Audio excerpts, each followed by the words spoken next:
Yo les potos, bienvenue sur AM Idrissi. Posez-vous bien parce qu'aujourd'hui, on va décapsuler les perfs de nos lions de l'Atlas avec un œil critique et à fond la caisse. Merci de faire partie de cette famille de dingues de foot. Après l'intro, on va direct dans le pas pour tout décortiquer. Restez avec nous.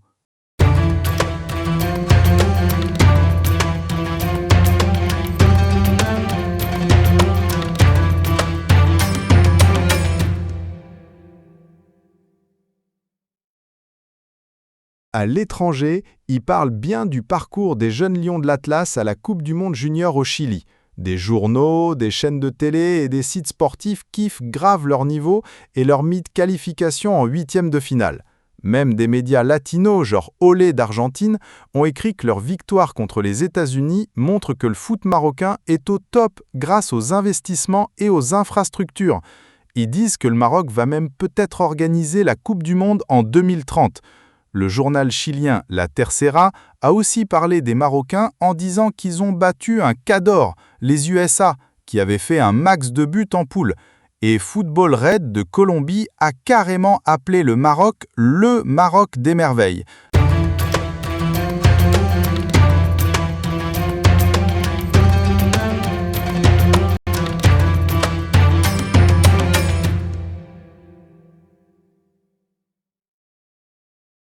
Après avoir dégommé les States, les jeunes lions de l'Atlas se tapent un gros morceau en demi-finale du mondial, la France. Rendez-vous mercredi 15 octobre à 21h, heure du Chili, pour tenter d'imiter la génération de 2005 et d'aller en finale pour la première fois.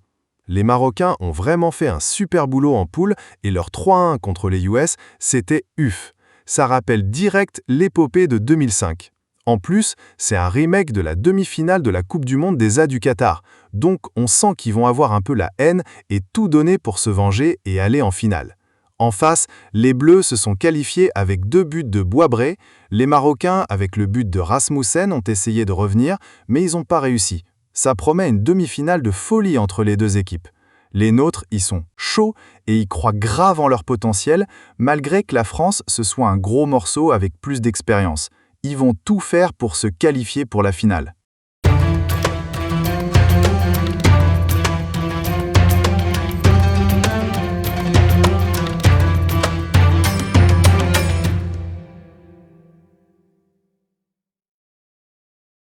Il y a un truc qui saute aux yeux. Le Maroc en 2022 au Qatar et le Maroc en 2015 au Chili, même délire. On arrive en demi-finale et devinez qui en retrouve? La France, encore et toujours. Les grands en 2022, c'était le kiff, jusqu'à affronter la France. Bon, on a perdu 2-0 avec un arbitrage bizarre et des blessures qui ont tout gâché. Mais là, les petits, ils ont l'occasion de venger les grands. Ils déchirent tout depuis le début du mondial Sud-17 au Chili. Ils battent l'Amérique en quart, tranquille, 3-1. Et maintenant, c'est la France qui est sur leur route. Ça va être un match historique, les amis. S'ils battent la France, ils vont être le premier Maroc à aller en finale de Coupe du Monde. Franchement, tout est possible avec cette génération de guerriers. Ils sont déter et ils ont faim de victoire. Rendez-vous mercredi 15 octobre à 21h pour la demi-finale. Donnez votre avis et vos pronos en commentaire.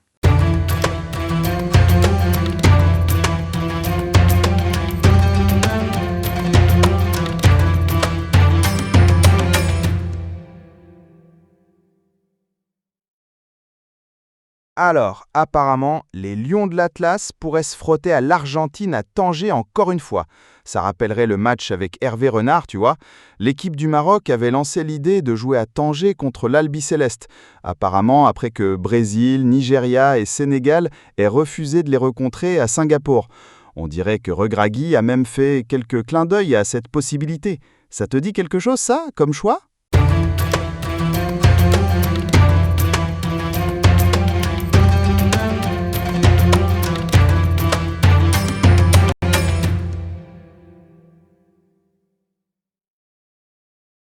Le Cap-Vert s'est qualifié pour la Coupe du Monde 2026 en battant l'Eswatini 3-0 dans les éliminatoires africains. C'est historique pour eux. Ils ont gagné 3-0 contre l'Eswatini avec des buts de Léal Minino, Willy Semedo et Stopira. Avec 23 points, ils finissent premiers de leur groupe, devant le Cameroun, qui n'a pas réussi à battre Angola et qui va sûrement devoir passer par les barrages. Avec seulement 600 000 habitants, le Cap-Vert a même eu droit à un jour de congé national pour soutenir l'équipe. Malgré un début de match un peu tendu, l'ouverture du score de Léal Minino a lancé les festivités qui ont continué de plus belle. Le Cap-Vert est le plus petit pays d'Afrique à s'être qualifié pour la Coupe du Monde. C'est le deuxième plus petit pays au monde, après l'Islande qui avait participé au Mondial 2018. Il continue d'écrire l'histoire.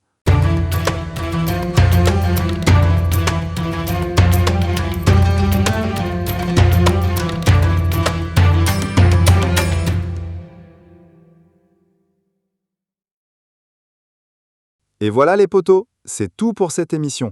N'hésitez pas à laisser vos commentaires, à liker, à partager et surtout à vous abonner et à activer la cloche pour ne rater aucune de nos vidéos. On vous souhaite un excellent visionnage et on se dit à très vite pour de nouvelles analyses. Salam!